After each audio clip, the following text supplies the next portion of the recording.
Good evening there, everybody. What is happening? Hopefully, y'all are having a wonderful day today.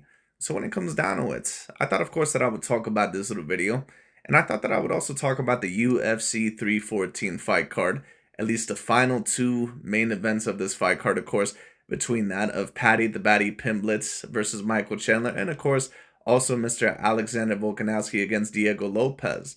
And of course, for those of you that did not end up hearing about the results, Paddy the Baddy ended up knocking out that of Michael Chandler, or at least getting a stoppage. And of course, Alexander Volkanovski was able to win a unanimous decision over that of Diego Lopez.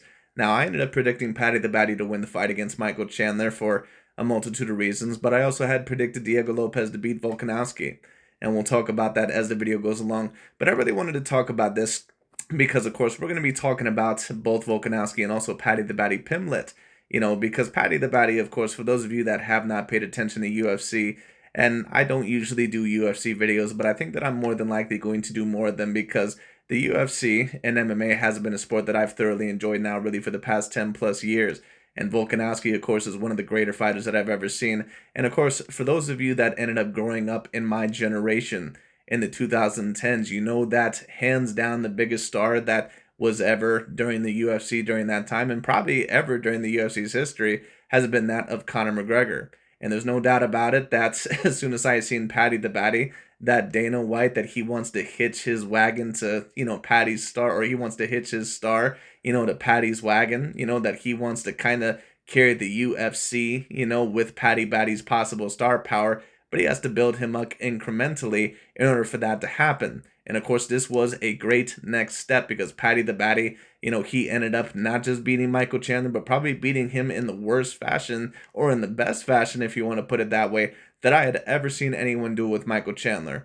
But of course, there's a certain amount of people, talking about if this, was actually a great win, or if Michael Chandler was a little bit more washed up. And of course, we're going to be talking about Alexander Volkanovski as well. But I just thought that I would talk about this because I'm going to ask the question, or a certain amount of people may ask, will Paddy the Baddy Pimblett, will he end up winning the belt against possibly Islam Makhachev, or whoever ends up winning the belt? Is he potentially the best 155-pounder there, especially after this performance? Well, I'm going to be talking about this, let's get into it. Let's see what DC Daniel Cormier had to say. Let's talk about it. All right, ESPN UFC analyst Daniel Cormier joins us now for more on this. And Paddy the Baddy, he had to go head-to-head with the seasoned vet in Michael Chandler, and he completely dominated him. What does this mean for Paddy's future now? Kelsey, thank you so much for having me. Look, Paddy Pimblett is a guy that came into the UFC with a ton of hype. He was a champion in an organization that he came from over in Europe. He came and people knew who he was. Every time we have one of these fighters, we rush to the day that they get humbled, where they don't prove to be who everyone told us that they were. Tonight was not that night. Paddy Pimblett showed. I agree. And listen, a certain amount of people, of course, it's very obvious that, that they see Paddy the Baddy, that he's being hyped up, in their minds a little bit too early, and that some of these guys, they're saying that, oh, well, this isn't that really that good of a win and all sort of stuff. Listen, just give the man his credit. And listen, I understand Michael Chandler is not really the guy that, in my view, has ever really been the most technically sound fighter. He's a guy that has some technique, but Michael Chandler fights with a very low fight IQ. His hands are down to his penis in every single fight. He keeps his hands down very low. He advertises certain punches, and usually he blows his whole entire stamina load within the first round. But that being stated, Michael Chandler has put on some very tough fights. He put on a tough fight against Justin Gaethje. He put on a very tough fight against Dustin Poirier. He put on a tough fight, I believe, in the first fight against Charles Oliveira. And not even Charles Oliveira in the last fight, which was the most recent fight that Chandler fought, was Charles Oliveira even able to stop him. This is the only time that Michael Chandler has ever been stopped in his not the only time that he's been stopped, but stopped in that type of fashion. Because pretty much from the first round onwards, unless Michael Chandler was able to get him down, it really was not that competitive, especially on the feet. And that's really the first time that we've ever seen that. Now, of course, Michael Chandler has been stopped. He was stopped, I believe, against Charles Oliveira in the first fight in the second round. And, of course, Dustin Poirier in the third round. In their 3-round fight, of course, he was also able to get him, I believe, with the rear naked choke. But the thing is that, no one has really looked this dominant against Michael Chandler. Now, could it be because Michael Chandler, of course, is about 37, 38 years old and that he's had a lot of wear and tear on him? It could be, but, it also could be just that Paddy the Baddy, that he is drastically improving, because this was looked at as a fight that was potentially 50-50 heading into it. Although I did predict Paddy to win, I thought that, he was going to be a little bit too fresh, and it's no offense against Michael Chandler, but he's just not the smartest of fighters. It just is what it is, but anyway. The exact opposite. He shows that he is who he was in Cage Warriors. He dominated Michael Chandler. Michael Chandler has long been fighting in the top 5 of this division, and no one has done him like Paddy Pimblett did him. So what does it mean for the future? It means that he is probably in a #1 contenders fight the next time he steps to the octagon. Agreed. And that's why I asked the question personally of what I did, because many people, they realize that after this victory that, Paddy Pimblett, that there's a very good possibility that he may very well get a title shot soon. Now, who's the fighter that I would like to see him in the ring against next? I would like to see him in the ring against, maybe either a Charles Oliveira or that one Sarukian, fighter. I believe that one Armenian fighter. But I think that one Armenian fighter probably deserves the shot against Islam Makhachev next. We'll see what ends up happening. And of course, there's also Ilia Topuria. If he, possibly fights someone there. What I'll also state about Paddy is this. Paddy is a guy that is known to kind of balloon up in weight, kind of in the off season, but he looked absolutely fucking humongous in this fight. Like, Paddy the Baddy, he's a guy to where he looked way taller than Chandler. He looked way bigger, just in my personal view. Like, Paddy is a guy that, in my personal view, he really should be fighting at 170. Like, I've not seen a guy that looks that big at 155. And we had a guy make an impact like that was Conor McGregor. So people around here. Agreed. And you see what Daniel Cormier is comparing him to. People pretty much subconsciously know what Dana White is trying to do with Paddy Pimblett. What he's trying to do is that he's trying to make Paddy into the next Conor McGregor. I don't think that Paddy is necessarily going to be the next Conor McGregor. I think that Dana is trying to make him, into the next Conor McGregor. I also think that he tried to make Sugar Sean O'Malley into the next Conor McGregor. But the thing is that I'm not really quite sure if Paddy is going to be up there. Not necessarily just because Conor, you're talking about a guy that had so much charisma and, really is an expert in terms of mental, games. And on top of that, he had a great amount of charisma. And I think that he also was a bit more skilled. But one thing I'll say about Paddy is this. He's got to be a little bit careful.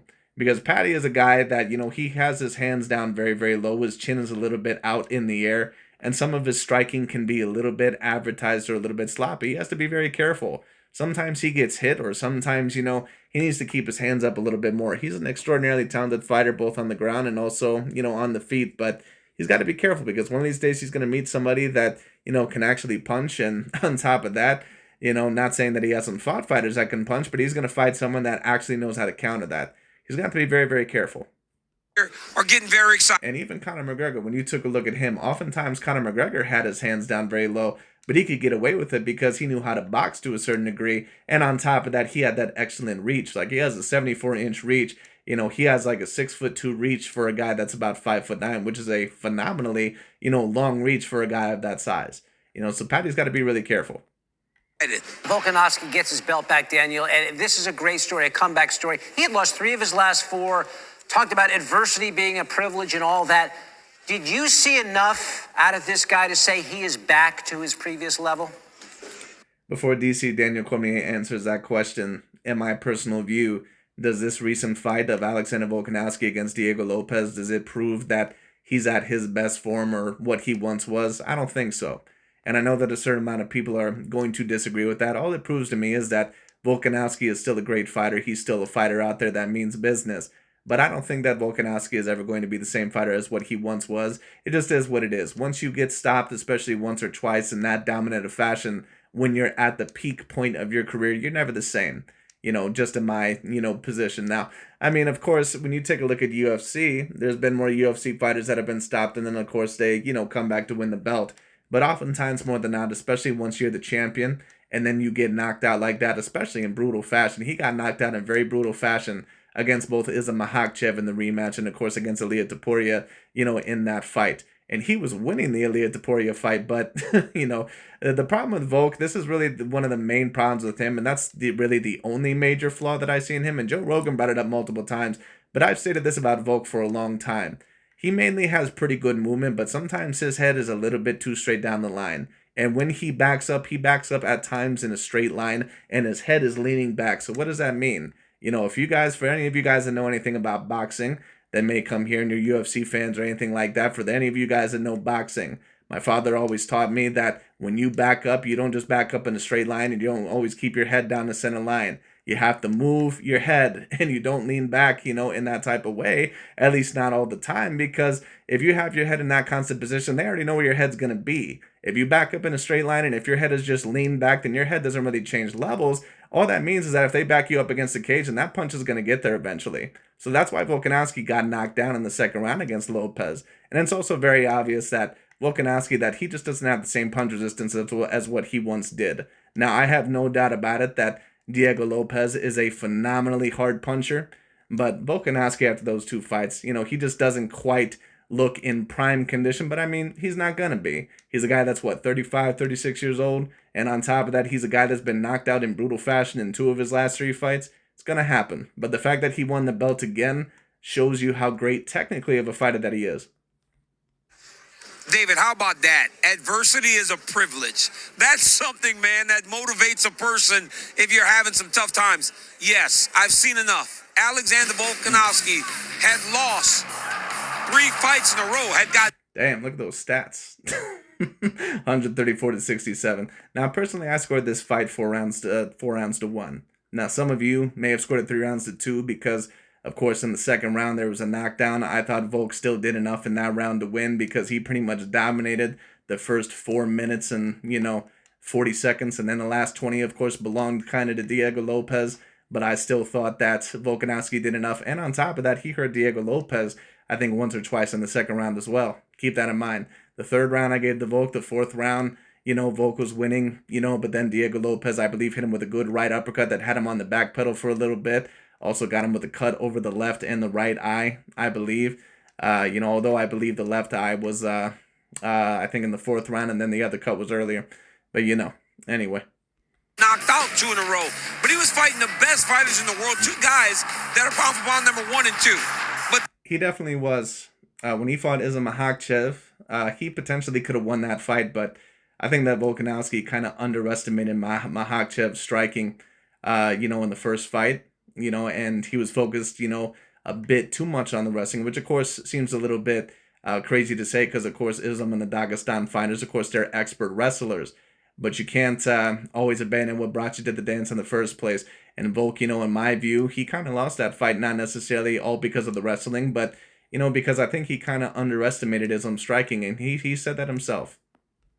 tonight, after taking a year off, he looked vintage. He looked like the greatest featherweight of all time. So to answer your question, absolutely. And as you see here, Volkanovski is the only man aged 35 or older that won the belt back.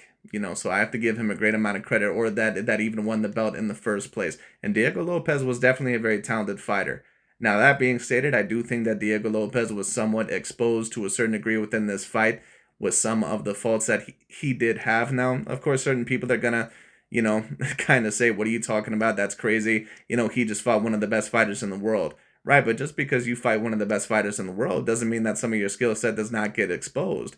When Conor McGregor ended up fighting Khabib Nurmagomedov, Khabib is one of the greatest fighters that I've ever seen. But that doesn't mean that Khabib Nurmagomedov did not expose some of his faults.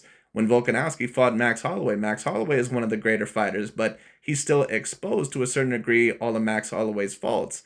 And let me talk about Max Holloway very quickly because, I always talk with one of my best friends, someone who actually practices jiu-jitsu and, striking as well. And he always tells me, he says, I'm surprised that, you don't like Max Holloway's boxing because in my view, he's the reason why I started to believe in boxing again, at least, in that of fighting. And keep this in mind, I've had some friends that, practice jiu-jitsu and they say that I don't see much of the relevance in boxing. Well, when you talk about, maybe a street fight, if you were to talk about boxing versus Brazilian Jiu-Jitsu, there's a very high probability that the Jiu-Jitsu artist is more than likely going to get that guy to the ground or have an advantage because the ground is definitely much more of a vulnerable position, at least at times, than what it is up on the feet. And most boxers, of course, don't train in grappling, they don't train in wrestling, or they don't train in that of Brazilian Jiu-Jitsu. So that's definitely something that is very relevant. But when it comes to your all-around mixed martial arts game, or when it comes to your all-around fight game, I always preach and, tell people that in my personal view that these are the 5 most important martial arts. You're talking about wrestling, Brazilian Jiu-Jitsu, Taekwondo. You're also talking about Muay Thai. And of course, you're also talking about boxing. Now, all of them, in my personal view, really bring their own important things. But in my view, boxing is the best in hand-to-hand combat. It's not even close. And that's why when you take a look at certain people like Volkanovski and Poirier and Taporia, they are successful against Max Holloway because they actually have, very good boxing techniques, at least to a certain degree. And Max Holloway is a great striker, but I've always stated this. Max Holloway is one of the more overrated UFC fighters in history. He's a great fighter, but when certain people or reporters state that Max Holloway is like the best boxer in the UFC, obviously they didn't see his fights against Dustin Poirier or Volkanovski or Ilia Topuria. It's no offense. Max Holloway he's a very decent boxer, and he especially showed that against fighters like Brian Ortega and Justin Gaethje. But those guys are not boxers, at least not great boxers for UFC fighters. Every great boxer that Holloway has fought in the UFC, it's no offense, but he pretty much got his ass kicked against, whether it be Volkanovski or McGregor, although McGregor, of course, was when he was a bit earlier in his career, and Max wasn't quite as good then. Of course, Conor wasn't either, but I mean, it is what it is. Then, of course, when you talk about, Volkanovski and Dustin Poirier and Ilia Topuria, he got outboxed and clearly outstruck by every single one of those guys. There's a reason for that. Holloway is a very decent striker, but he doesn't change his head levels anywhere near as much as them. He's a little bit too stiff, and that's why he gets caught so easy against those guys. This young man turned back the clock this weekend, and he is the featherweight champion of the world. Alexander Volkanovski makes history. He is the first person over 35 years old to win a UFC championship under 155.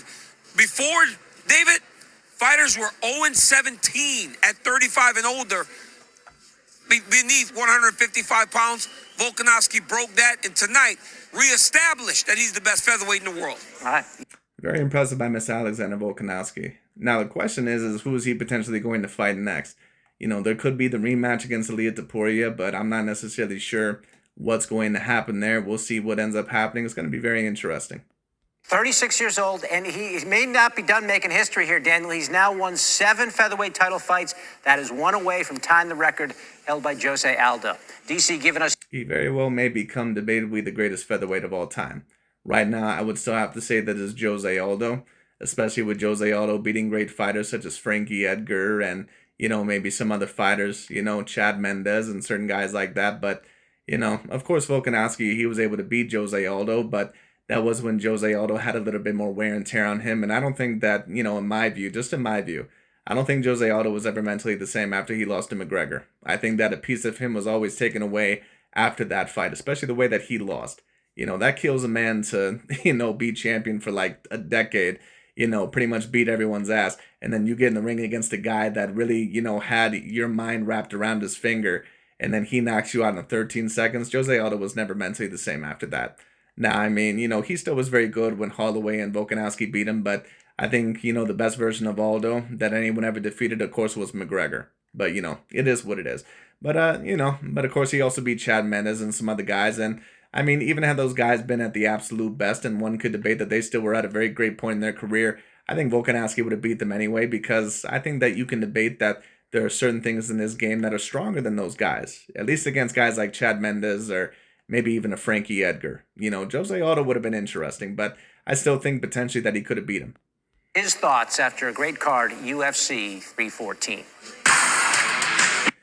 Anyways, that's pretty much is about it for today. And of course, to talk about the interviewer, DC Daniel Cormier, for those of you that don't know enough about him, Daniel Cormier, of course, one of the all-time great UFC fighters, of course, won a belt in 2 separate weight classes at the light heavyweight division, kind of with John Jones's hiatus when he was caught on steroids about 25 different times, and then, of course, he ended up winning the heavyweight title over Stipe Miocic.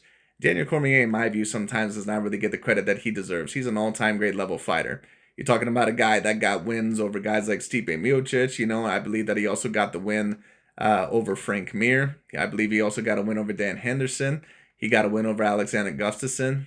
He had a great amount of wins in his career. Anthony Rumble Johnson, He really was a fighter that could have been championship level material, but it was because of Daniel Cormier that he did not end up winning the belt. So Daniel Cormier sometimes does not always get the credit that he deserves, because John Jones kind of reigned over that weight class, and then of course Stipe ended up beating him in the trilogy. But DC Daniel Cormier, like what he is today, he's almost like the modern day Randy Couture. He's like an updated, more skilled version of Randy Couture. Randy Couture, of course, for those of you that don't know him, he was a two-weight division champion, back in like the early 2000s, when I believe that he beat Tito Ortiz in the light heavyweight division, then beat Tim Sylvia in the heavyweight division. That's kind of who Daniel Cormier is, an expert wrestler, a guy that's a decent striker. That's who Daniel Cormier kind of reminds me of. But anyways, that pretty much is about it for today. Thank you all so much for watching, and I'll talk to you all later, and we'll see where this goes.